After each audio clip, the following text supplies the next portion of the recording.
It's been several years ago now, and I can testify that what I'm going to share with you is your freedom. Regardless of how many times you've been hurt by people and by life, what I'm going to share with you today is going to set you free on so many levels. You're going to understand what it means to love like Jesus. Okay, so I have been through the ringer.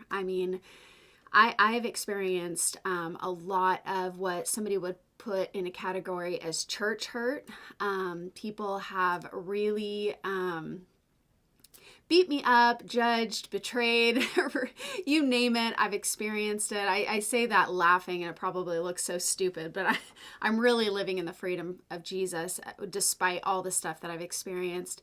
I came out of an abusive marriage. I have been, the one who's been really taken advantage of by guys, make you think they love you and really just want something from you. And so I've just experienced a lot of brokenness and a lot of hurt in that way.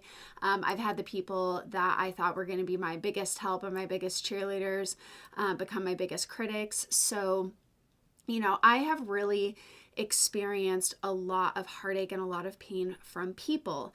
And people have heard my story just one-on-one, and I've shared these things, and they're like, how are you okay? How do you not have any kind of bitterness? Like, even one of my friends who's a pastor is like, I can't believe you still go to church with all the things that you've experienced. And I'm not going to break it all down and go into everything. But I want to say the one thing that was it was one of those moments where the Holy Spirit spoke something so powerful to my heart that it really unlocked something supernatural. So I was just, I'm the kind of person, I kind of want to back up and just say this real quick. I don't want to go through life with a jaded, bitter heart. I don't want to be in that kind of a prison. So I really work towards forgiveness and releasing and trying not to take things personally, even though sometimes it really is personal. It really hits you on that level that's just like below the belt. You want to crumble. So I work really hard to sift through my emotions and invite Jesus in. I mean, you can read either one of my books. I talk about that, Life is Muddy, Ripple Effect.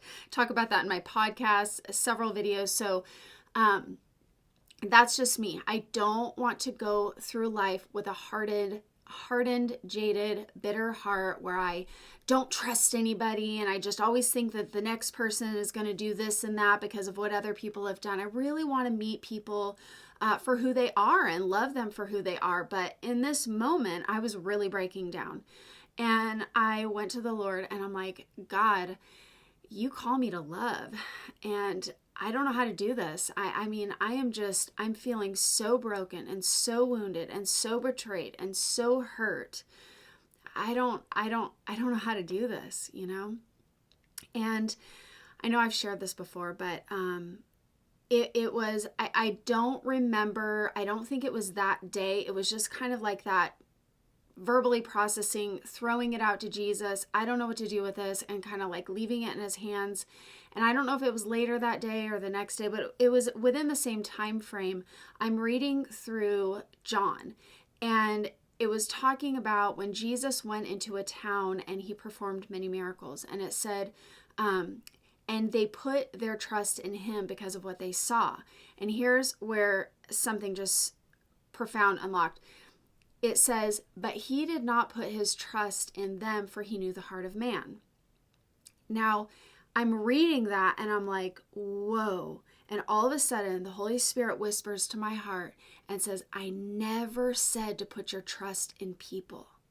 I said, put your trust in me and love them. That was it. That was a game changer. You gotta separate trust and love. We put our trust in the Lord, and yes, there are going to be those people in our lives that we can trust because trust has been built. But the truth is when your trust is really rooted in the Lord, regardless of somebody else, regardless of what they might say, regardless of what they might do, you're really rooted in the Lord. Your trust is fully in Him. You live in the freedom to be able to love those that are imperfect, that are messy, that have insecurities themselves, because you just want to see them have a revelation of God's heart for them, just like you have had a revelation of who you are to Him.